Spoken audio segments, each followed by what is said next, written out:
Boeing B-29 Superfortress, now a decaying hulk.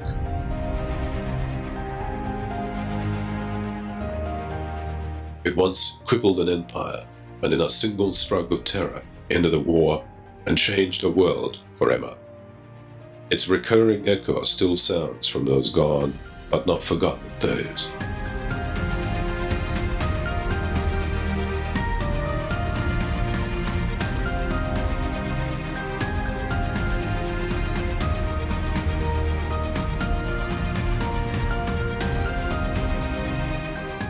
April 1942, under the command of Colonel James H. Doolittle, 16 B-25B Mitchell bombers lifted off the rolling deck of the U.S. carrier Hornet.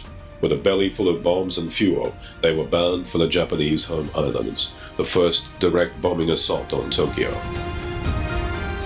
It proved a costly but needed boost to Allied confidence, but demonstrated a desperate inadequacy, a strategic long-range bomber, a weapon foretold in Doolittle's post-mission statement. We're going back to Tokyo, and we shall go in full array and with mighty allies. The B-24 Liberator, an extremely versatile bomber, could not meet the range, speed, altitude, and load requirements now envisioned by the War Department. Neither could the B-17 Flying Fortress, another magnificent plane. While they flew countless successful missions over Europe, they were already being outloaded by designs on the drawing boards back home. The huge Douglas XB-19, first flown in 1941, was a flying laboratory to test the principles of big aircraft. In 1940, the War Department called for a bomber capable of speeds, altitudes, loads, and ranges that the underpowered 19 couldn't match. It became a competition between the Consolidated and Boeing companies. The Consolidated B-32 Dominator, powered by 4 Wright R-3350 engines specified for use by the War Department. It was pressurized, and although large, it was not seen to break any major new ground. It would just fulfill specifications, but offering little more than a conservative step forward. Adopted as an insurance policy if the radical Boeing Model 345 failed, only 15 B-32s saw active duty, although over 100 were built. The winning design was the Boeing Giant, designated XB-29. Top speed over 350 miles per hour, ceiling over 30,000 feet, range approximately 4,000 miles with a 10,000-ton payload. The main flight of the first XB-29 was on September the 21st, 1942, over Boeing Field, Seattle. Test pilot Eddie Allen reported that low horsepower was a problem, but in flight, the big aircraft handled superbly. The early Sperry guns instrument 3-bladed props seen here were not incorporated in later models. Much important data was obtained from this first XB-29. Not so with the next XB. On its second flight, it burst into flames. Eddie Allen, his 10 crew, and 19 civilians perished. Such horrifying losses were not allowed to impede a project which the war depended on. The XBs were soon back flying. The B-25 Mitchell is a big, strapping bomber. 67 feet across the wings, but it could reach Japan only if it took off from an aircraft carrier. Much bigger is the famed B-17 Fortress. 104 feet from wing tip and tip, it has ranged 1,400 miles over Japan's island conquests. But it cannot reach Japan itself from any base we now hold. The Superfortress. Wingspan 141 feet. Longer than the Wright's first flight through the air at Kitty Hawk. Range, altitude, and bomb load, secret. By June 1942, the first of 14 pre-production drab-painted YB-29s were airborne. The theories of the radical design on trial. The 29's huge bomb bays were set forward and aft of center of gravity. Maintained stability during drops, an intervalometer released payload from alternate bays. Inside, crew quarters were heated, pressurized, and soundproofed. In the forward compartment, the bombardier sits in the extreme nose of the plane, below and between the pilot and co-pilot. The pilot sits on the left, the co-pilot on the right. A navigator is behind the pilot, facing forward. A flight engineer is behind the co-pilot, facing aft. The radio operator is behind the flight engineer, facing right. In the aft compartment, along with the rest area, are the gun commander in a barber's chair, observing through a plexiglass blister atop the aircraft. The two side gunners to the left and right of him. The tail gunner mans the putt-putt auxiliary starter motor. His normal position is in the pressurized tail compartment. The huge wings, set mid-fuselage, were quite radical. Boeing departed from the conventional bridge truss configuration, settling on a web-type structure. Flaps increased wing area by as much as 1/5 for low-speed flight, takeoff, and landings. The retractable twin-wheeled tricycle landing gear was a great advantage for such a heavy aircraft during high-speed landing runs, even after extensive combat damage. B-29 used another innovation, the General Electric remote gunnery control system. All guns were sighted and fired remotely. 4 of the turrets, 2 on top and 2 beneath the fuselage, can turn through 360 degrees in azimuth, 90 degrees in elevation. The tail turret is more restricted in movement, but it has a 20-millimeter cannon in addition to the twin 50s the others carry. But the big thing about the 29's armament is the fact that the gunners don't touch the guns. The guns are controlled remotely from special sights, and any gunner can fire almost any turret. For example, one side gunner might have control of 2 turrets, firing 4 caliber 50s at his target. A small central computer made corrections for wind, temperature, altitude, speed, and extended range by correcting for bullet drop. Gunners using this remote system experienced no jarring recoil and gun vibration, easing the task of holding a target in sight.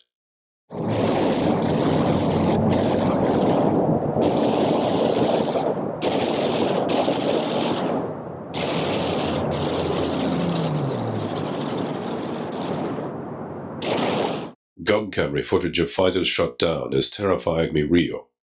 The camera is activated by the firing mechanism.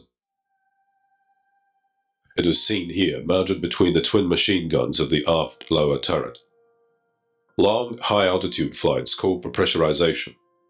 The 29's circular cross-section hull gave a necessary uniform strength. A Boeing auto-pressure regulator controlled pressurization.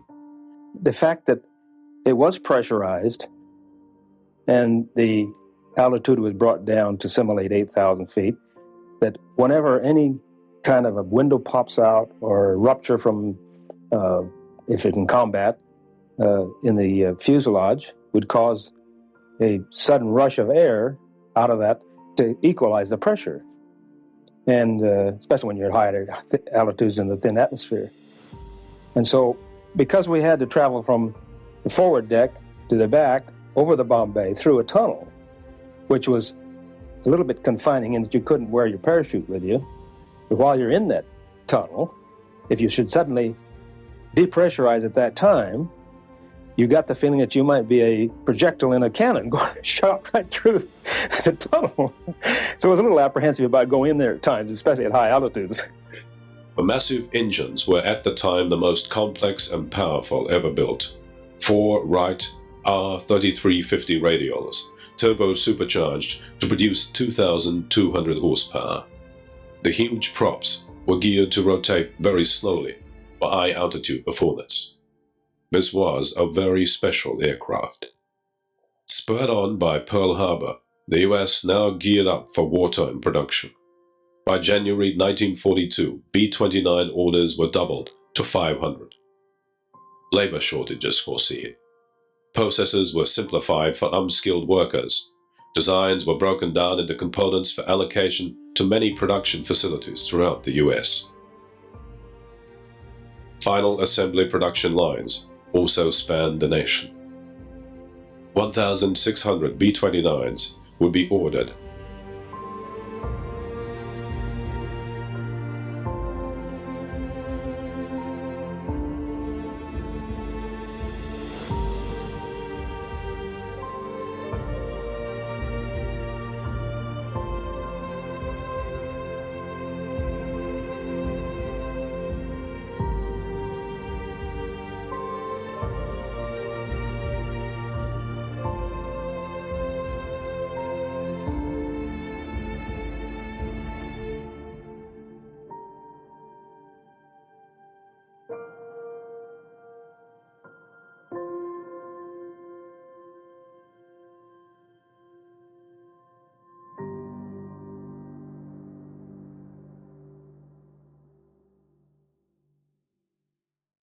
But not all was in the swing.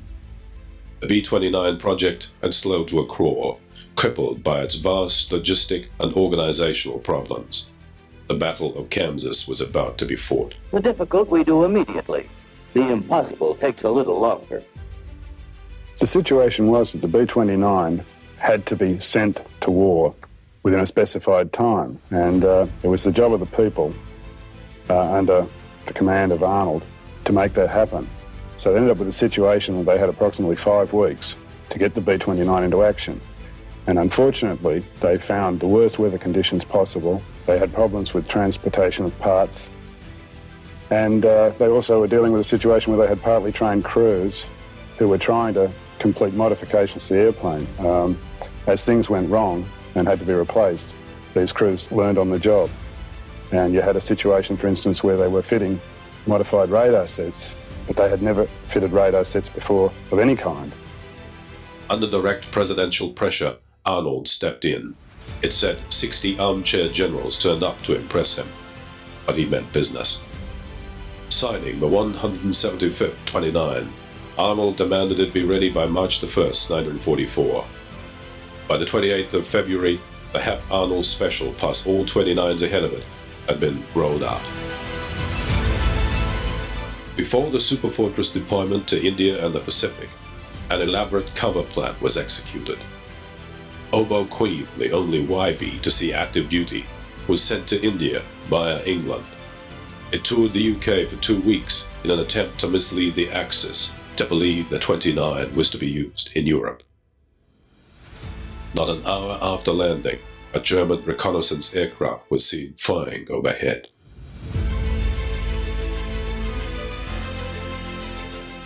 China, the focus of Japanese aggression for many years.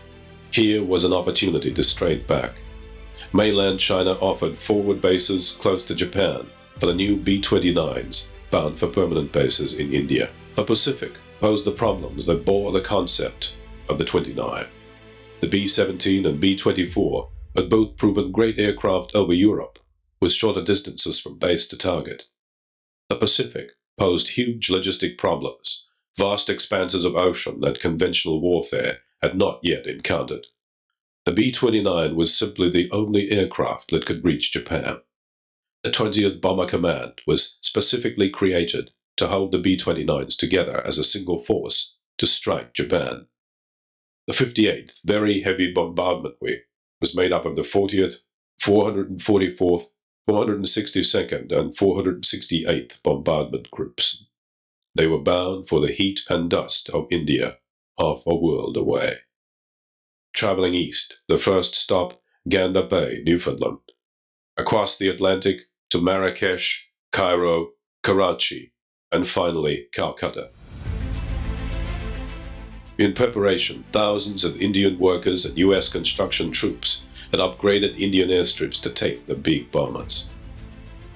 The bases were scattered around northeast India at Karangapur, Chakulia, Piadoba, and Dudkindi. The forward bases in China lay on the plains of Chengdu, just in range of the southern islands of Japan.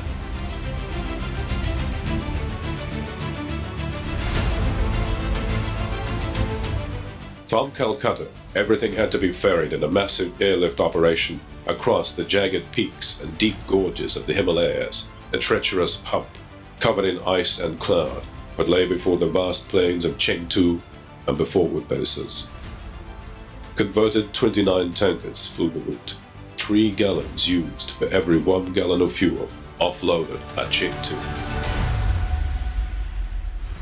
4 airstrips were constructed, each 8,500 feet long, to service the huge bombers.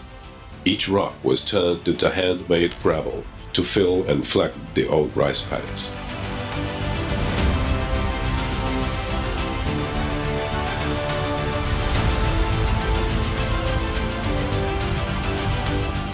China mobilized its one huge resource, people. Over 1/3 laborers worked on the construction, using simple barrows, buckets, and wooden tools to reform the landscape. Fighter aircraft also had to be accommodated. Strips were built for them in southwest China. These rollers weighed up to 10 tons and were awed by as many as 100 men. But all this cost money. Generalissimo Chiang Kai-shek charged the US government over $200 million in gold for the effort. By April 1944, B-29s were landing in China, ready for the raids of June, raids that would prove disappointing. The long distances, much at high altitude, the treacherous Himalayas, the golden airstrips of Chengdu transformed into $200 million bogs by torrential rain. The initial conception of the B-29 could be self-supporting, a fallacy. A fuel run across the hump couldn't keep up with demand. After the first raid of June the 14th, raids were held up for a protracted period as there were only 5,000 gallons of suitable fuel in the whole of China. These bases would not spell the defeat of Japan. There were many raids from these Chinese bases, but range from China limited targets, the 29s just being able to reach the southern tip of Japan, only biting at its heels. The turning point came mid-1944, when after much bitter fighting the Marianas Islands were wrested from the Japanese. The loss caused the fall of the Tojo Cabinet. These were, for the B-29s, the stepping stones to Tokyo. The three islands, Guam, Saipan, and Tinian, were only 1,500 miles from Japan. Construction of 5 B-29 bases on the three islands commenced, crews working hard coral formations into airstrips through tropical heat and sudden rainstorms.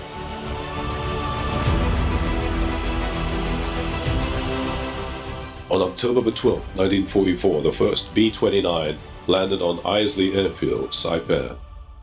Jarton Joseph, the Pacific pioneer, carried the new commander of the 21st Bomber Command, Brigadier General Haywood S. Hansel. As Arnold's chief of staff in Washington, he directed the India-China offensive. He would now control the 21st on the Marianas. Well, the first element of the 21st Bomber Command has arrived. When we've done some more fighting, we'll do some more talking. Hansel was a planner and a staunch believer in strategic, high-altitude precision bombardment. The bombs rained down on industrial and economic targets throughout Japan, but results were again poor. B-29 losses grew as the enemy concentrated defensive fighter squadrons around these targets. The high altitudes the B-29s had to climb for such raids were causing huge operational difficulties, many aircraft ditching on the long journey back to the Marianas. Arnold needed results. Hansel was relieved of his command, Arnold replacing him with General Curtis E. LeMay. Maybe this man could turn the tide. Iwo Jima, captured soon after LeMay's appointment. The island sits around halfway from the Marianas to Tokyo. Japanese held, it was taken by U.S. Marines in February-March 1945, with a tremendous loss of life. The still-hot volcanic rock of Iwo Jima was carved into an unsinkable aircraft carrier. Now there was a safety stop in emergencies, fighter escorts for the B-29s, and Japan was being pushed back at last. LeMay, not a devotee to any specific tactical doctrine, would try new ideas to get results, ideas that would eventually burn the heart out of Japan.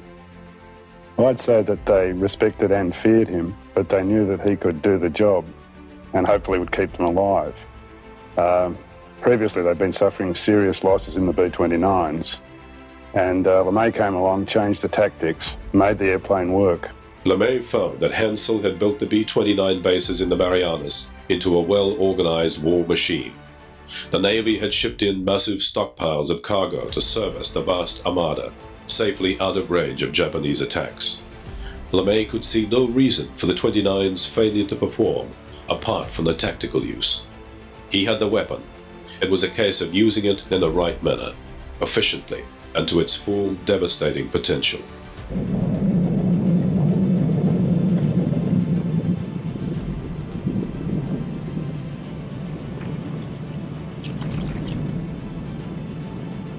LeMay would at first allow missions to continue as before. Daylight raids hitting from high altitude in formation using heavy explosives. He would observe the characteristics of the missions and devise a startling plan.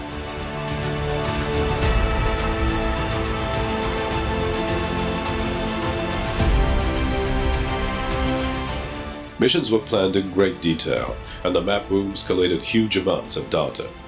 Here was the control center for all B-29 operations against Japan.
Even as these bombs rained down on Japan's cities, LeMay had pieced together the Offensive of Fire, a campaign that in just 11 days would put to the torch 29 square miles of urban area.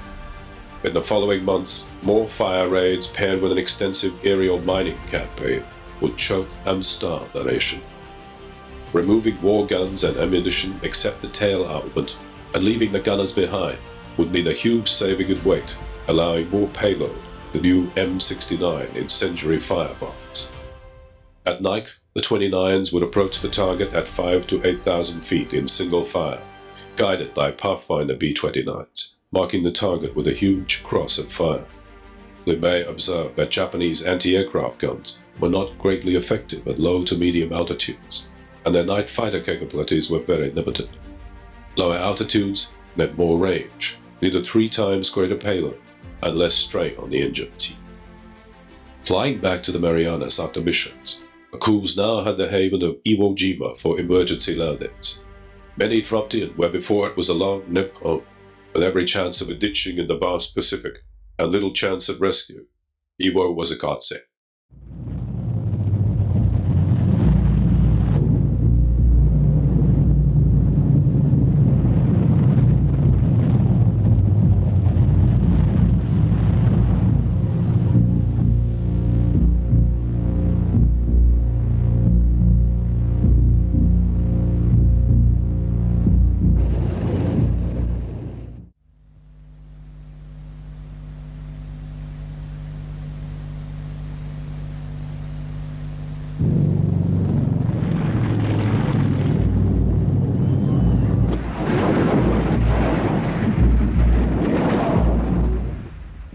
After Iwo was the long flight back to Tinian, Saipan, and Guam.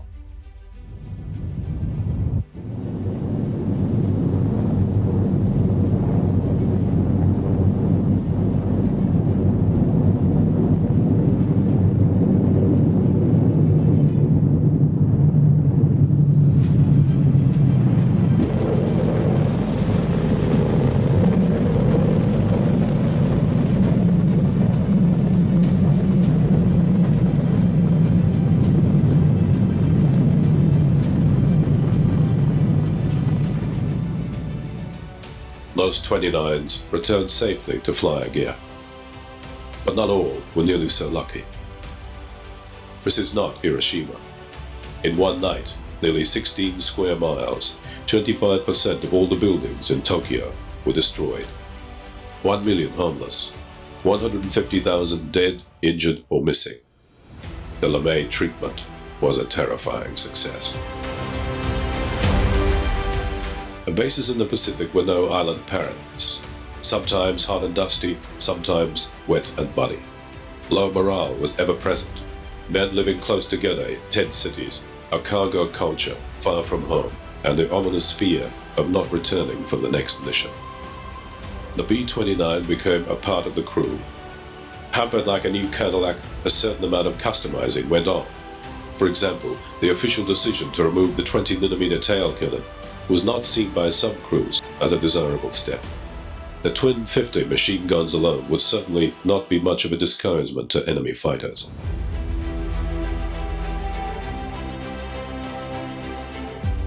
Just the sight of this monster cannon kept fighters well out of range of its non-existent sting. Customizing of another kind was the famous B-29 nose art.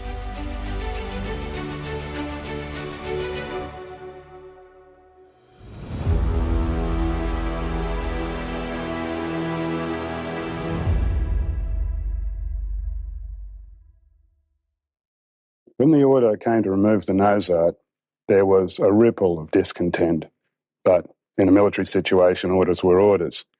Where the order came from, nobody really seems to know. There is one version that says that a number of B-29s went back to the United States, and when the nose art was seen, there were objections to the lurid nature of it, and therefore the order came back to the people in the combat zone to remove it. Other versions of that story are that it was decided at the group level by the group commanders. Some wanted to run a cleaner operation than others. Immense high regard for their aircraft made their loss seem even greater. Jot and Josie. On April Fool's Day 1945, a small explosion was seen shortly after takeoff. She burst into flames, plunging into the bay of Saipan. Super Wabaton lost February 19, 1945. A Japanese suicide attack tore off both wings. She went down. No survivors. Little Joe is over Miyakanojo on April 29, 1945. The crew bailed out. Only 6 of the 11 men were rescued. Nose art gave them names to be remembered by, but this is surely the most unforgettable name of them all. On the 16th of July 1945, US scientists exploded the first atomic device. In under 1 month, a modified B-29 of the specially created 509 composite group would carry the 9,700 pounds uranium bomb high above the city of Hiroshima. After a photographing session that made us feel like a Hollywood premiere, we got off at about 3 o'clock in the morning, darkness, and headed for Iwo Jima, which we reached about sunrise. We made certain adjustments and tests on the bomb during that flight. We then headed for the Empire, and the weather improved as we went along. We felt that it was our lucky day. We knew it was as we made the final approach toward Hiroshima, which the navigator hit right on the button. Bombardier took over, identified the target, and everything went with perfection not approached in the rehearsal. The bomb was finally released exactly at the designated hour, and the explosion occurred as planned. My navigator had me perfectly lined up with the target. When I touched in with my sight, I could clearly see the city of Hiroshima within my bomb sight. Then I clutched in and took the run, and I felt the bump of the airplane. I was greatly relieved because I knew the unit had gone from the airplane that we had successfully delivered. It meant so much to the Army Air Forces, American science, and industry. The bomb was armed in flight by Captain Parsons to avoid any mishap on takeoff. Enola Gay flew unopposed over Hiroshima.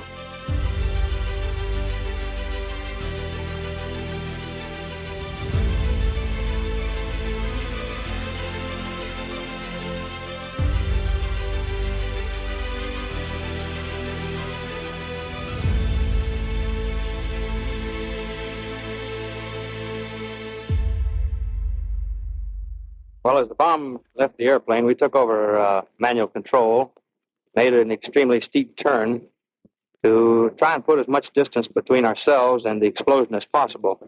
After we felt the explosion hit the airplane, that is the concussion waves, we knew that the bomb had exploded, everything was a success. So we turned around to take a look at it. The sight that greeted our eyes was quite beyond what we had expected, because we saw this cloud of boiling dust and debris below us with this tremendous mushroom on top. Beneath that was hidden the ruins of the city of Hiroshima. At 9:15 on the morning of the 6th of August 1945, 4.5 square miles of Hiroshima and 78,000 of its inhabitants ceased to exist.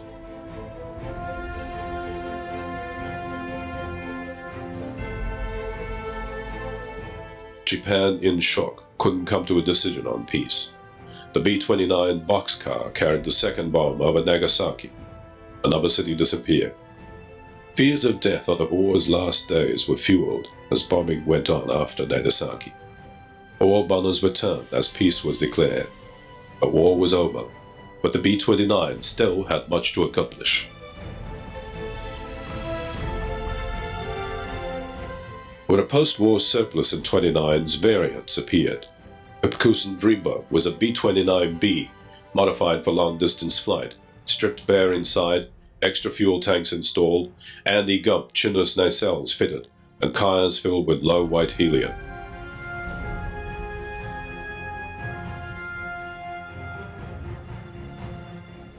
It was to break the world distance flight record in November of 1945. A flying fuel tank flew 8,198 miles.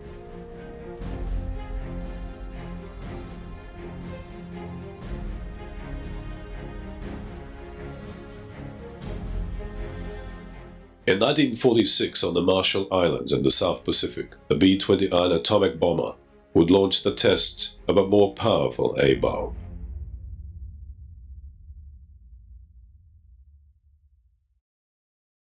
Arriving aboard the B-29, the Outlaw, a familiar face, General LeMay, now Deputy Chief of Staff of Research. A Marshall Group 5,000 miles from the U.S., surrounded by vast stretches of ocean. A first test target, Akiti Atoll.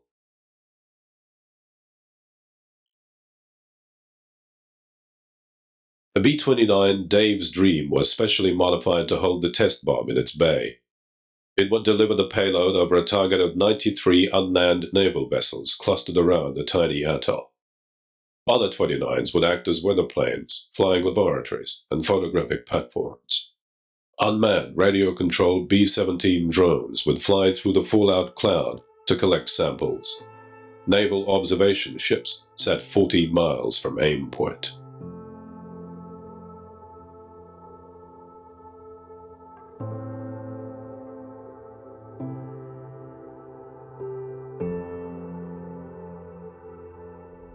At 34 seconds past 9 a.m., July the 1st, the atoll and the naval target ships were rocked by a massive blast.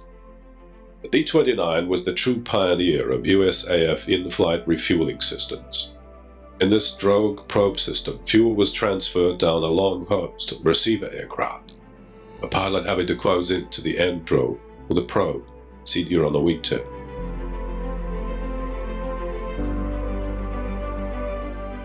Much more successful was the Boeing patented flying boom. A rigid telescopic tube was literally flown into position by an operator in the old tailgun compartment. An aerodynamic V-shaped wing at the tip of the arm allowed steering. A panel of lights on the belly of the 29 gave the receiver pilot instructions to hold position. During normal flight, the arm could be pivoted under the tail. Coupling and decoupling can be seen closer in this footage of a KC-97 tanker and an early B-52 using the flying boom system pioneered by the B-29.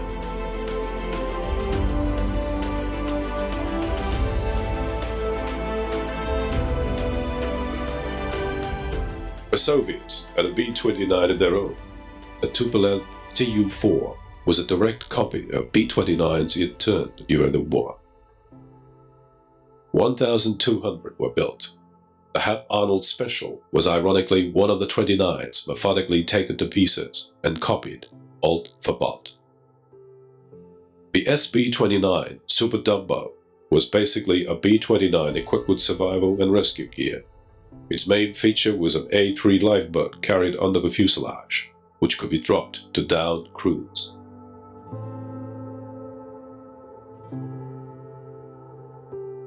"60 SB conversions were carried out.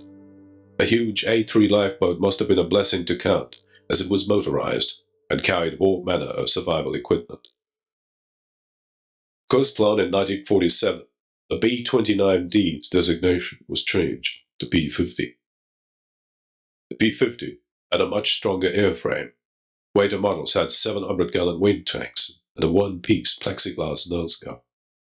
Its Pratt & Whitney R-4360 engines produced 3,500 horsepower. A huge tail had a folding tip to allow entry into USAF Nagas. With the B-50 and new B-36 in their arsenal, the USAF could afford to loan the RAF 87 B-29s, designated the Washington bomber. The B-50, the first aircraft to circumnavigate the globe non-stop, was the final variant of the B-29. In the late 40s, the Superfort would play another crucial role in the advancement of aviation, this time as a mothership for early experimental supersonic aircraft. At the Air Force Flight Test Center, Edwards Air Force Base, the Bell rocket-powered research aircraft X-1 would attempt to break the sound barrier. A B-29 was used to air-launch the Parasite aircraft around 30,000 feet.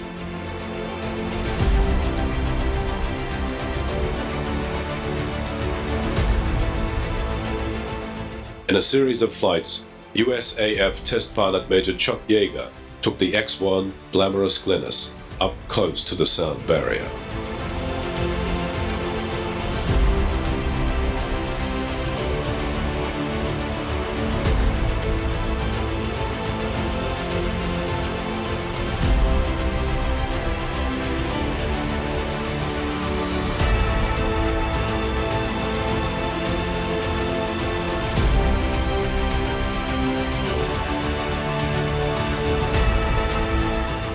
On the 14th of October 1947, Yeager punched the X-1 beyond Mach 1 into the smooth airflow of supersonic flight. So began a string of B-29 Parasite launches that changed the face of aviation technology.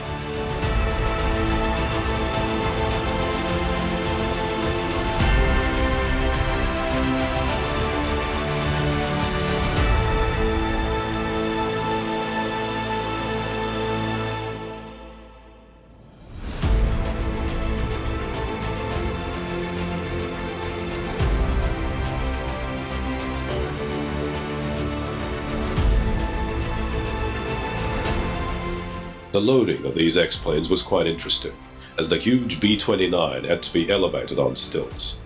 The Parasite X-plane was rolled underneath and hoisted clear of the ground and recessed into the modified bomb bays.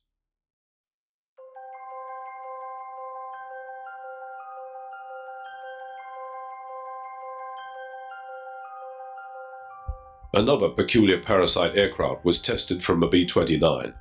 The XF-85 Goblin air-launched fighter was designed to be carried by the Convair B-36. The Goblin could be launched, then picked up after completing its mission.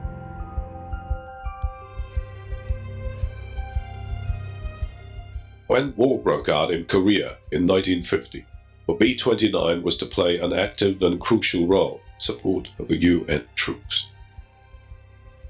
Used mainly in a medium-level interdiction role, it destroyed bridges, roads, and enemy communication lines.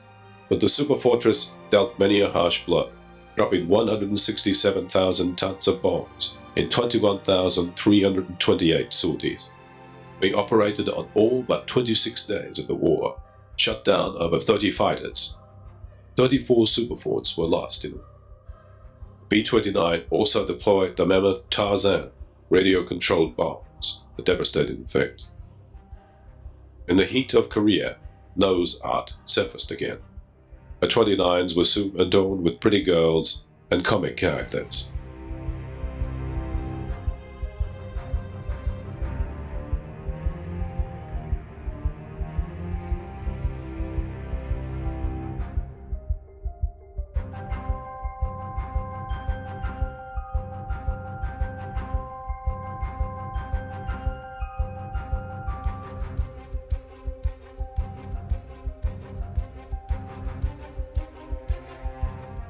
By the end of the Korean War in 1953, the B-29 was deemed obsolescent. It was soon relegated to only second-line duties. Last operational B-29 flew its final mission, a routine radar evaluation flight, on the 21st of June, 1960. I think the crews who were flying the B-29s were proud of the fact that they were flying the most advanced aircraft in the world at the time. And in one specific case, a pilot who flew B-29s during World War II has always insisted that when he flies on an airline, it must be an airline flying Boeing planes. We more or less had the feeling that we were having the Cadillacs of airplanes. It was the super bomber. And because of that, we were all quite proud. And it was a good plane.